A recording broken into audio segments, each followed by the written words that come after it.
வங்கக்கடலில் அடுத்த 12 மணி நேரத்தில் புயல் உருவாகும் என தேசிய வானிலை ஆய்வு மையம் தகவல். நள்ளிரவு நிலவரப்படி ஆழ்ந்த காற்றழுத்த தாழ்வு மண்டலம் 6 மணி நேரமாக அதே இடத்தில் நீடிப்பதாக அறிவிப்பு. நள்ளிரவு நிலவரப்படி காற்றழுத்த தாழ்வு மண்டலம் 6 மணி நேரமாக அதே இடத்தில் நீடிப்பதாக வானிலை மையம் தகவல். சென்னைக்கு 490 கிலோமீட்டர் தூரத்திலும் நாகைக்கு 320 கிலோமீட்டர் தூரத்திலும் ஆழ்ந்த காற்றழுத்த தாழ்வு மண்டலம் உள்ளதாக அறிவிப்பு. வங்கக்கடலில் இன்று உருவாகும் புயல் நாளை வரை நீடிக்கும் என வானிலை மையம் தகவல். 30ஆம் தேதி காற்றழுத்த தாழ்வு மண்டலமாக வலுவிழக்கும் எனவும் கணிப்பு. வங்கக்கடலில் உருவாகும் புயல் ஆழ்ந்த காற்றழுத்த தாழ்வு மண்டலமாக வலுவிழந்து சென்னை புதுச்சேரி இடையே நாளை மறுநாள் கரையை கடக்கும் என வானிலை மையம் தகவல்.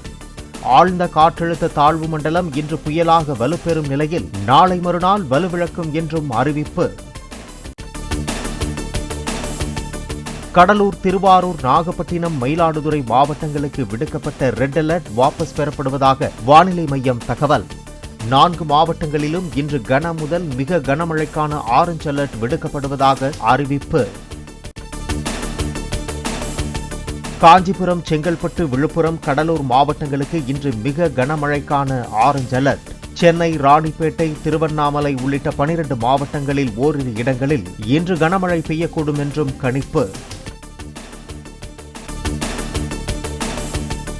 சென்னை, கடலூர், நாகை, புதுச்சேரி உள்ளிட்ட 9 துறைமுகங்களில் 3ஆம் எண் புயல் எச்சரிக்கை கூண்டு ஏற்றம்.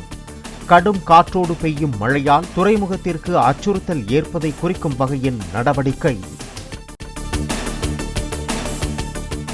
தமிழகத்தின் கடலோர பகுதிகளில் இன்று மணிக்கு 45 முதல் 55 கிலோமீட்டர் வேகத்தில் காற்று வீசும் என வானிலை ஆய்வு மையம் தகவல். நாளையும் நாளை மறுநாளும் காற்றின் வேகம் மணிக்கு 55 முதல் 65 கிலோமீட்டராக அதிகரிக்க வாய்ப்பு இருப்பதாகவும் கணிப்பு.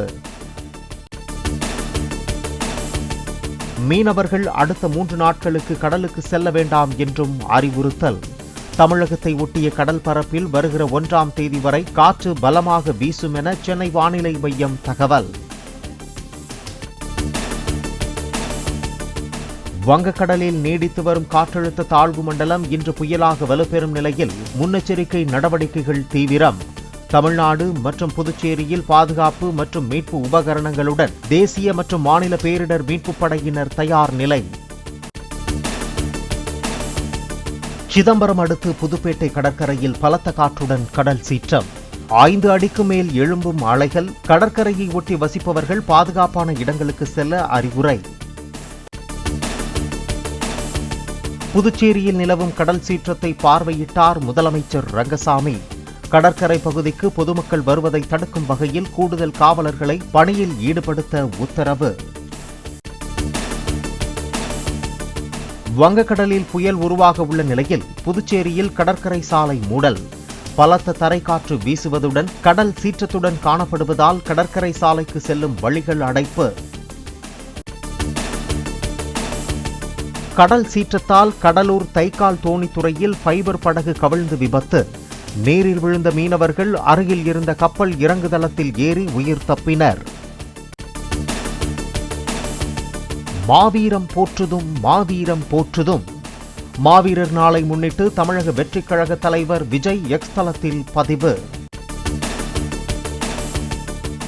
மோசமான வானிலை காரணமாக தமிழ்நாட்டின் பல்வேறு பகுதிகளுக்கு விமான சேவைகள் பாதிப்பு.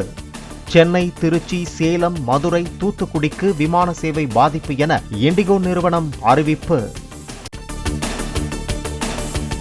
கனமழையால் பாதிக்கப்பட்ட பயிர்களை உடனடியாக பார்வையிட்டு தகுந்த நிவாரணத்தை வழங்க வேண்டும். தமிழக அரசுக்கு எதிர்க்கட்சித் தலைவர் எடப்பாடி பழனிசாமி வலியுறுத்தல். மாவட்டந்தோறும் கள ஆய்வு என்ற பெயரில் அதிமுகவினர் கலவர ஆய்வு நடத்தி வருகின்றனர். சென்னை வேப்பேரியில் நலத்திட்ட உதவிகளை வழங்கிய துணை முதல்வர் உதயநிதி விமர்சனம். எதிரடியில் இருக்க கூட்டணி மட்டும் தெரியும் என்ன நடந்துட்டு இருக்கு.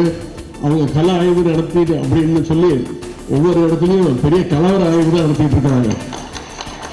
எல்லா நிகழ்ச்சியிலையும் கண்ட அதிமுகவுடைய பொருளாளர் ஆனால் திண்டுக்கல் சீனிவாசன் அவர்கள் பொதுக்கூட்டம் அவங்க கள ஆய்வு கூட்டத்திலே சொல்றாரு, ஏன்னா அது நான் வந்து கூட்டணிக்கு ஆகன்னு சொன்னா ஒருத்தர் 100 கோடி கேட்கறான், ஒருத்தர் 20 தொகுதி வேணும்னு கேட்கறான், இப்படி பேரம் பேசுறான் அப்படின்னு அவங்க ஓப்பனாவே பேச ஆரம்பிச்சிட்டாங்க. அதிமுக ஆட்சியில் கொண்டுவரப்பட்ட மழைநீர் வடிகால் பணிகளை திமுக அரசு முழுமையாக நிறைவேற்றவில்லை. இதனாலேயே சென்னையில் மழைநீர் தேங்குவதாகவும் எடப்பாடி பழனிசாமி குற்றச்சாட்டு. கிட்டத்தட்ட 43 வாரங்கள் நிறைவு பெற்றுவிட்டது, இன்னும் இந்த பணி நிறைவேறவில்லை. வேகமாக துரிதமாக அதிமுக ஆட்சியில் கொண்டு வரப்பட்ட திட்டத்தை நிறைவேற்றப்பட்டிருந்தால் இன்றைக்கு பெய்கின்ற மழைநீரில் தண்ணி தேங்காமல் பார்த்துக்கலாம். ஆனால் இந்த அரசு மெத்தனமாக அலட்சியமாக ஒரு திறமையற்ற அரசாங்கம் இருக்கிற காரணத்தினால மழை பெய்கின்ற பொழுது அங்கங்கே மழைநீர் தேங்கி நிற்கின்ற காட்சி இப்பொழுது நான் பார்த்து கொண்டிருக்கிறோம். மாமல்லபுரம் அருகே OMR சாலையோரம் அமர்ந்திருப்பவர்கள் மீது கார் மோதிய விபத்தில் 5 பெண்கள் உயிரிழப்பு. மாடு மேய்த்துக் கொண்டிருந்தவர்கள் மீது அதிவேகமாக சென்ற கார் மோதியதாக போலீசார் தகவல். பெண்கள் 5 பேர் உயிரிழக்க காரணமான விபத்தை ஏற்படுத்திய காரில் இருந்த ஓட்டுநர் உள்ளிட்ட 2 பேரை அடித்து உதைத்து போலீசாரிடம் ஒப்படைத்த மக்கள். விபத்தில் உயிரிழந்தோரின் குடும்பங்களுக்கு தலா 2 லட்சம் ரூபாய் நிவாரண நிதி அறிவித்தார் முதலமைச்சர் மு.க. ஸ்டாலின். மூவேந்தர்கள் போல பாய்ச்சலில் இருக்கும் புலியை கொடியில் கொண்டவர்கள் நாம் தமிழர் கட்சியினர். மற்றவர்களைப் போல பன்றி, நாய், ஒட்டகம், நரியை தூக்கிக் கொண்டு வரவில்லை என்றும் சீமான் விமர்சனம். இத்தனை கொடி இருக்கும்போது தலைவன் எதற்கடா புலிக்கொடியை தூக்கினான்? தமிழன் பரம்பரை கொடியை பாருட. பாண்டியன் நம் பாட்டன் பாண்டியனின் கொடியை பார். மீன் அப்படி துள்ளுவது பாயும் பாய்ச்சலில் இருக்கு. சேர பாட்டனின் கொடியை பார். வில் அம்பு பாய்ச்சலில் இருக்கு. சோழ பாட்டனின் கொடியை பார். புலி பாயும். மூவேந்தர்களின் கொடி பாய்ச்சலில் இருக்கு. மத்தவன் மாதிரி பன்னி, நாய், ஒட்டகம், நரியை தூக்கிட்டு வந்தது இல்லடா. இஸ்ரேல் லெபனான் போர் நிறுத்த முடிவுக்கு இந்தியா வரவேற்பு. மத்திய கிழக்கில் அமைதியும் ஸ்திரத்தன்மையும் ஏற்படும் என நம்பிக்கை.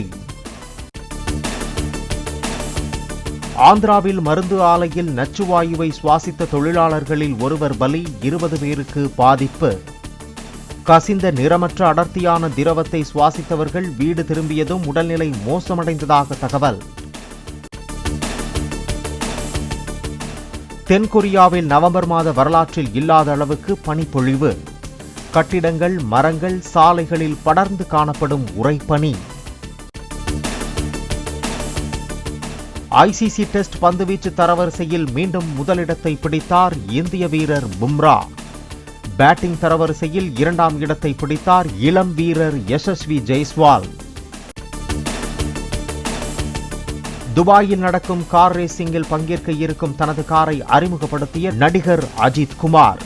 தமிழக விளையாட்டு மேம்பாட்டு ஆணையத்தின் சின்னத்துடன் அஜித் குமார் ரேசிங் என்ற பெயர் பொறித்த கார் அறிமுகம்.